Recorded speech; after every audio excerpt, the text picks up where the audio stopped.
ರೈತರು ಸ್ವಾವಲಂಬಿಯಾಗಿ ಬದುಕಬೇಕು. ಯಾವುದೇ ಸರ್ಕಾರದ ಹಣದ ಮೇಲೆ ಅವಲಂಬಿತರಾಗಿ ಬದುಕಬೇಕು. ಇದು ನಮ್ಮ ಆಸೆ ಇದೆ. ಮತ್ತು ವಿರೋಧ ಪಕ್ಷದ ನಾಯಕರು ನನಗೆ ಮದ ಏರಿದೆ ಅಂತ ಹೇಳಿ ಏನೋ ಒಂದು ರಿಯಾಕ್ಷನ್ ಕೊಟ್ಟಿದ್ದಾರೆ. ನನಗೆ ಮದ ಏರಿಲ್ಲ. ಮದ ರೈತರನ್ನು ತುಳಿತಕ್ಕಂಥ ಜನರಿಗೆ ಇದೆ. ರೈತರ ವಿರುದ್ಧ ನನಗೆ ಇವ್ರು ಕಟ್ಟಿದ್ರೆ ಏನಾಗೋದಿಲ್ಲ. ರೈತರ ವಿರುದ್ಧ ನಾನು ಮಾಡಿದರೆ ಅದೊಂದು ಅಪರಾಧ.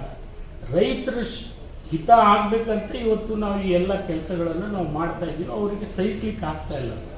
BJP ಅವರಿಗೆ ಇವತ್ತು ಸಹಿಸ್ಲಿಕ್ಕೆ ಆಗ್ತಾ ಇಲ್ಲ. ಯಾಕಂದ್ರೆ ಅವ್ರಿಗೆ ಪಾರ್ಲಿಮೆಂಟ್ ಟಾರ್ಗೆಟ್ ಇದೆ. ಸಾಲ ಸೂಟ್ ಆಗಬೇಕನ್ನೋ ಬೇಡಿಕೆ ಸ್ವಾಭಾವಿಕವಾಗಿ ಬರ್ತದೆ. ಇದು ಬರೋದಕ್ಕಿಂತಲೂ ನಾವೇ ಸರ್ಕಾರಕ್ಕೆ ಸಾಲ ಕೊಟ್ಟು ಸರ್ಕಾರನೇ ಸದೃಢ ಮಾಡತಕ್ಕಂಥ ಶಕ್ತಿ ರೈತರಿಗೆ ಕೊಡಬೇಕು ಅನ್ನೋದು ನಮ್ಮ ನೀತಿ ಇರಬೇಕು ಅನ್ನೋದು ಏನು ತಪ್ಪಿದೆ. ಈಗ ಅಭಿವೃದ್ಧಿ ಕೆಲಸಕ್ಕೆ ಅವ್ರಿಗೆ ಅಷ್ಟು ಆಸಕ್ತಿ ಇತ್ತಂದ್ರೆ ಕರ್ನಾಟಕಕ್ಕೆ ಕೇಂದ್ರ ಸರ್ಕಾರದಿಂದ ಬರುವಂತ ಪಾಲ್ಗಳನ್ನ ಯಾಕೆ ಕೊಡಿಸ್ಲಿಲ್ಲ ಇವರು?